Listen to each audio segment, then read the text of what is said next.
Class 10th NCERT Chapter 5 Exercise 5.3 Question number 7. Find the sum of first 22 terms of an AP in which D is equal to 7 and 22nd term is 149. ठीक है, तो मेरे को question के अंदर क्या क्या इंफॉर्मेशन गिवन है। एक तो मेरे को कॉमन डिफरेंस D दिया है, D क्या गिवन है हमें 7, ठीक है। दूसरी चीज हमें 22nd टर्म गिवन है, that is A22 is equal to 149, ठीक है। Now, as we know that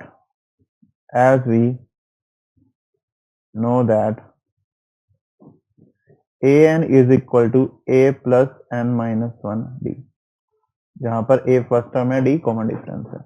अब a22 की बात करते हैं, तो मैं a22 को लिख सकता हूँ a plus 21d लिख सकता हूँ। मेरे को d पता है और a22 की वैल्यू भी पता है, तो आई can say 149 is equal to a plus 21 into 7। तो इस इक्वेशन से मेरे पास a की वैल्यू आएगी, तो यहां से मेरे पास a की वैल्यू क्या आ रही है 2। तो फर्स्ट टर्म आ गई मेरे पास 2। अब देखते हैं सम ऑफ n टर्म्स। इसने क्या पूछा है, सम ऑफ फर्स्ट 22 टर्म्स पूछा है। तो now as we know that Sn is equal to n by 2 into 2a plus n minus 1 d।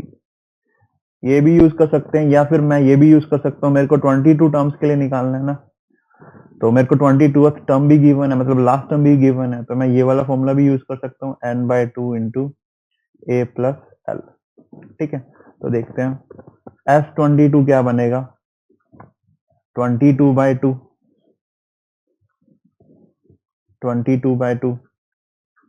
a plus l।